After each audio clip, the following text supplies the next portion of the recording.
और इस वक्त दिल्ली से जो बड़ी खबर आ रही है वो आपको बताते हैं। प्रदर्शन पर यह बड़ी खबर है। जंतर मंतर हिंसा के बाद अब नई रणनीति आई है। दिल्ली पुलिस ने बनाई है नई रणनीति। इसके बारे में आपको जानकारी देते हैं। प्रदर्शन अब जब करना होगा तो उससे पहले बकायदा जानकारी जुटाई जाएगी। आयोजक कौन है, नेता कौन उस प्रदर्शन में शामिल हो रहे हैं, सबकी जानकारी जुटाई जाएगी। मांग और प्रदर्शन की जानकारी ली जाएगी जिससे कि माहौल प्रदर्शनों की आड़ में ना बिगाड़ा जा सके, सुनिश्चित करेगी दिल्ली पुलिस। या तो आयोजकों और नेताओं की पूरी जानकारी दिल्ली पुलिस इकट्ठा करेगी और प्रदर्शन किस वजह से हो रहा है, क्या है, इस पूरे मामले की जानकारी जुटाएगी दिल्ली पुलिस और उसके बाद संभवतः दिल्ली पुलिस परमिशन देगी। तो अब कुल मिलाकर के शर्तें बढ़ जाएंगी। अगर कोई प्रदर्शन होना है दिल्ली के जंतर मंतर पर तो संभवतः अब शर्तें बढ़ जाएंगी और जो शर्तें वो बेहद सख्त होंगी, क्योंकि अब दिल्ली पुलिस ने नई रणनीति तैयार की है। और ये सब कुछ क्यों करना पड़ा है ये भी आप देखिए। जो तस्वीर आपकी टेलीविजन स्क्रीन पर हम आपको दिखा रहे हैं, दावा कई सारे ऐसे फुटेज सामने आए जिसमें किया गया कि बाहरी लोग भी इस प्रदर्शन में शामिल हो गए थे। अब उनकी आइडेंटिटी क्या थी, चूंकि कई सारे ऐसे व्हाट्सएप ग्रुप भी थे जो उस वक्त एक्टिव थे।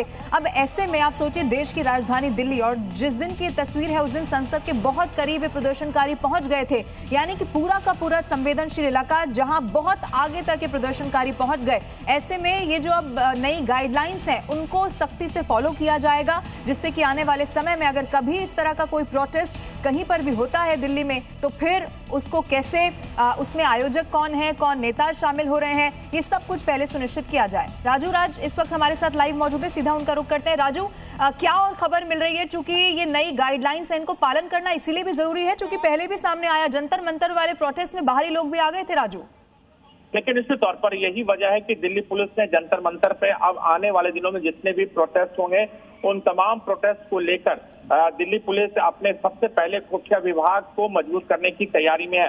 यानी जैसे ही प्रोटेस्ट के लिए अर्जी लगाई जाएगी उनसे पूरा डिटेल ली जाएगा। प्रोटेस्ट में कौन कौन से शामिल लोग होंगे, उनके रुकने की व्यवस्था क्या है, स्थानीय लोग कौन आएंगे, नहीं आएंगे, उनका फंडिंग कहाँ से होगा, इन तमाम जानकारियों के लोगों की जिस तरीके से सीजेपी प्रोटेस्ट हुआ था वहां पे जो संख्या बताई गई थी उस संख्या से उलट वहां पे भारी संख्या में लोग आए।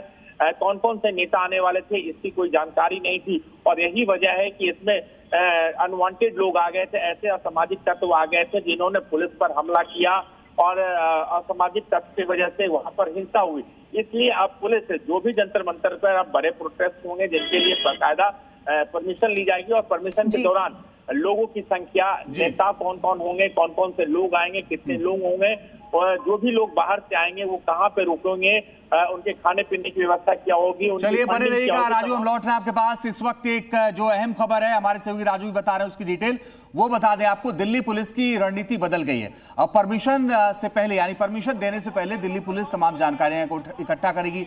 प्रदर्शन से पहले लेगी 10 सूचनाएं, यानी अब शर्तें और नियम बदल गए हैं। दिल्ली पुलिस ये जानकारी लेने के बाद ही परमिशन देगी।